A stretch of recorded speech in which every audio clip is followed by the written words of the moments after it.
What's good, everyone? AM264 here. Welcome back to another video. In today's video, I'll be doing a movie review on Sonic the Hedgehog 3. So yesterday, I have seen Sonic the Hedgehog 3, and it was actually the hype. It was so awesome, but it was emotional and dark, but I actually loved that movie. It was awesome. Dude, the movie was actually insane.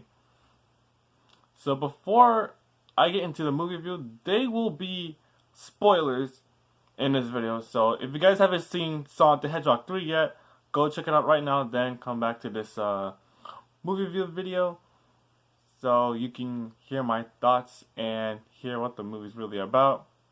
Now, with that being said, for those of you who stay, let's get right into this movie review. Now first, I'm going to be talking about the Robotniks, Dr. Eggman and Gerald Robotnik, well, who was played by Jim Carrey himself. I really love their character because they're both Robotniks, because Gerald Robotnik is actually the grandfather of Dr. Eggman, well, Dr. Robotnik apparently. And I really love their funny moments though, but sure, their comedic moves may seem childish, but at least they're funny though. That's just like a small issue of mine. But at least when it comes to Gerald Robotnik and Dr. Eggman having such comedic scenes, they really give me the laughs. Like seriously though, like they'd be having like their bond as like a grandfather and a grandson bond. I really love it. I really love their comedic scenes. Especially when they're like working together, like, you know, they're just being like both villains until Gerald Robotnik told Dr. Robotnik that he wants to destroy humanity instead of taking over humanity. It's crazy. I even feel bad for Agent Stone, because Agent Stone was literally friends with Dr. Robotnik before Gerald Robotnik came along. I really feel bad for Agent Stone. It's so emotional, dude. It's crazy the fact that Gerald Robotnik was having a bond, a grandfather and a grandson bond with Dr. Robotnik, until he wants to destroy humanity, but Dr. Eggman wants to take over humanity. But Gerald Robotnik just wants to take over, well, destroy humanity. And it's crazy. Despite using the weapon known as the Eclipse Cannon, that weapon is insane. They were planning on to destroy the gun headquarters, the GUN headquarters, with the Eclipse Cannon. Is crazy. But not only that, they just want to wipe out humanity itself. It's insane. It's insane work, bro. I kid you not. Gerald Robotnik is actually insane. He just wants to destroy humanity, not take over humanity. There's a difference between destroying humanity and taking over humanity. It's insane.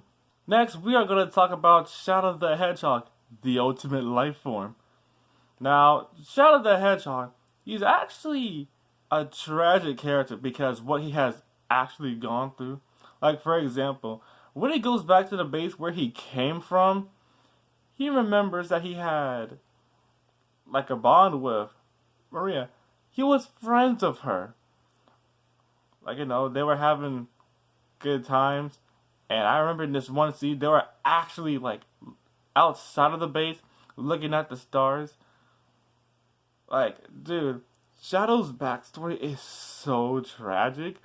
Like, things were doing pretty well with Maria and Shadow, while Shadow is just seen as a monster. But the thing is, though, in the backstory, Maria actually died, and it's so emotional. Like, when it comes to, like, Shadow's backstory, I almost felt like I was going to cry, but I didn't, though. I felt so emotional, and I felt so bad for Shadow for what he has gone through. It's because of the pain he has gone through, but he used that pain for vengeance, and it's rough. It's rough, dude. Oh my gosh, I really felt bad for Shadow for what he had gone through. He lost Maria, and he just wants vengeance because of the pain that he has gone through. Now we're gonna get into the juicy part. Sonic the Hedgehog, well, Team Sonic the Hedgehog and Shadow the Hedgehog.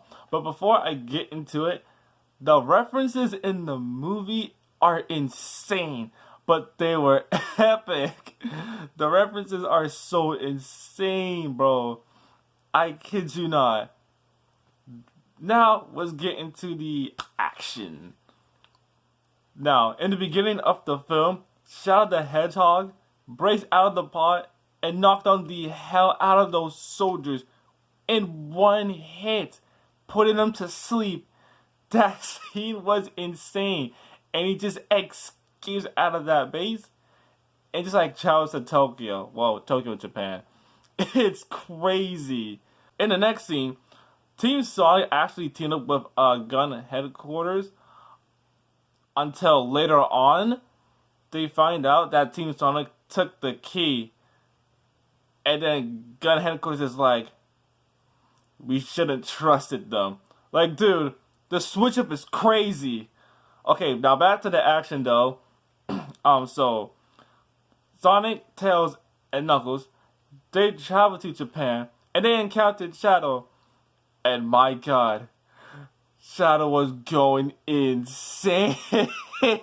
Shadow did this man so dirty. Bro, Shadow did Knuckles dirty. He sent him. Shadow did Knuckles so dirty. He was throwing out a whole combo on Knuckles. It's insane. He was beating the hell out of Knuckles and did a whole combo on this man. It's insane. Hell, he even had beef with Tails. Like, Tails didn't even do anything yet. And then Shadow just grabs Sonic, then just yeets him down to the ground. Oh my god, that fight was insane. But not only that, Shadow had a motorcycle and the gun, just like we saw in the trailer. Well, I think it was like the second trailer. I think so. I think it's like in one of those trailers. Like in one of the trailers, he had a motorcycle and a gun. Dude, that fight was so insane. Like, Shadow did them dirty. But in the end of that fight between Sonic and Shadow, dude, Shadow literally put Tails' handcuffs on Sonic the Hedgehog after that fight. It's so crazy. So when Team Sonic are like going against Team Robotnik, but the Robotniks won. They got the key and they actually released the Eclipse Cannon. Dude, that weapon is insane. It just somewhat reminds you of the Death Egg, but that thing that Gerald Robotnik invented, actually created it, actually. That weapon is so insane, it can destroy planet Earth itself. Dude, that weapon is insane. But wanna know what's even crazier? Dude, Shadow Hedgehog literally saw someone who thought it was the general. He one-shot that man, and it was Tom in disguise. And Shadow didn't even realize it. When he knocked him out, he didn't realize it was a different person.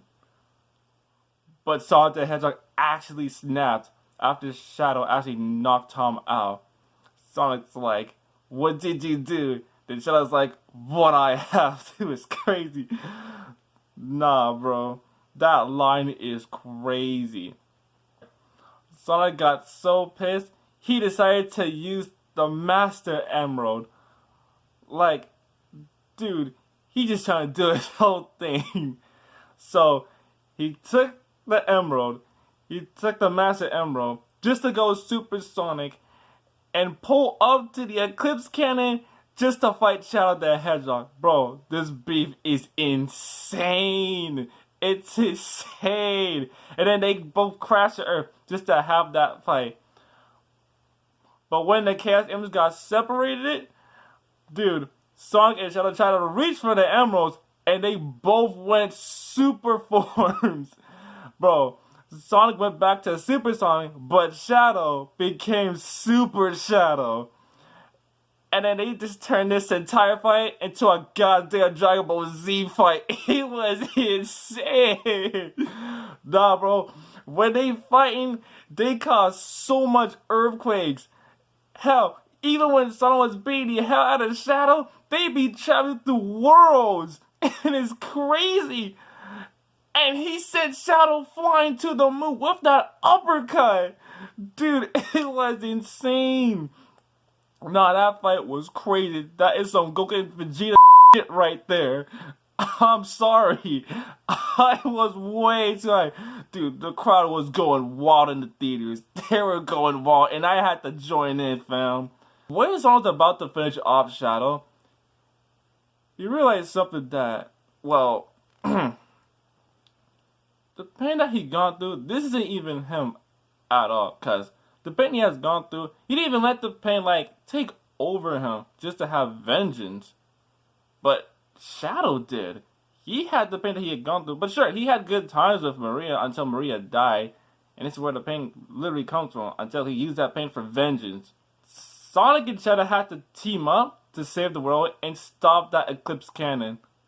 Yeah, they're still in their super forms. They went super forms, right? And then they had to stop the Eclipse Cannon. But not only that, the funniest part, when two Robotniks were fighting, dude, Robotnik died the funniest way. Dude, Robotnik still has the quote which turns super form. He sent Robotnik flying and dies in the system of the cannon. It's crazy. It's crazy. But not only that, the best part is when Sonic and Shadow were teaming up just to fight against the robots, I think it was like the Omega robots that were sent from the Eclipse Cannon. Bro, the OST kicked in. It was called Live and Learn from Sonic Adventures 2. Dude, when that music kicked in, the crowd was going wild. And so did I. I listened to the OST in Smash 4. Not in a Sonic game, but in Smash 4 when I was a kid. Bro, that OST was crazy. Bro, the OST kicked in so hard, Sonic and Shadow had to team up to save the day. It was awesome. But you know what's the sad part? When Team Sonic and Dr. Eggman, they moved the Eclipse Cannon away from planet Earth, but it just hits the moon instead. Man, but the sad part is though, the Eclipse Cannon was going to explode, so Shadow had to sacrifice himself. Super Shadow had to sacrifice himself to push away the cannon, the Eclipse Cannon from planet Earth from exploding. But man, Shadow actually died in that scene, including Dr. Eggman, after sending his final message to Agent Stone, including to the world itself as well. It was really sad. But my God, it was very sad to see Shadow just to die, just to sacrifice his life to save the world, bro. Nah, man, I feel bad for what he has gone through. But in the end of the film, Team Sonic had a happy ending. They actually had a happy ending after saving the world from Joe Robotnik, because Joe Robotnik was the main villain the entire time, apparently. He just wants to destroy humanity. But Team Sonic had a happy ending. And Shadow the Hedgehog and Dr. Eggman both died in the Eclipse Cannon, because it just self-destructed. It was actually pretty sad. Now, last but not least, we're going to talk about the post-credit scene. When Sonic won the race, but he went too far, dude, he literally encountered Metal Sonic. He encountered Metal Sonic, bro. The crowd was going wild when we saw Metal Sonic in that scene. And we saw multiple of Metal Sonics. Holy crap, I kid you not. When someone was surrounded by the Metal Sonics, dude, there was a hammer. It wiped off the Metal Sonics until we saw Amy at the end of the film. The crowd was going wild. It was amazing. Dude, even I was going wild. I had to join in the crowd, because that was awesome. That was the best post-credit scene I've ever seen, just to end off Sonic Movie 3. It was awesome. We went wild in the theaters. We were going wild. Now, in conclusion, I am giving Sonic the Hedgehog 3 a 10 out of 10 just because how hype it really was. But although it was really dark and it's very emotional, but it was really awesome. Literally one of the best Sonic movies I've ever seen so far. One of the best video game adapted movies of all time, dude. Like, it was peak. It was actually so peak. The character development was great for the characters, for what they have gone through, you know what I'm saying? With that being said, that's going to do it for this video. This movie review for Sonic Movie 3. I really enjoyed the movie. Now, if you guys want to see more videos like this, make sure to hit the subscribe button, turn on notifications, and leave a like and leave a comment down below. I'll see you guys next time. Yeah.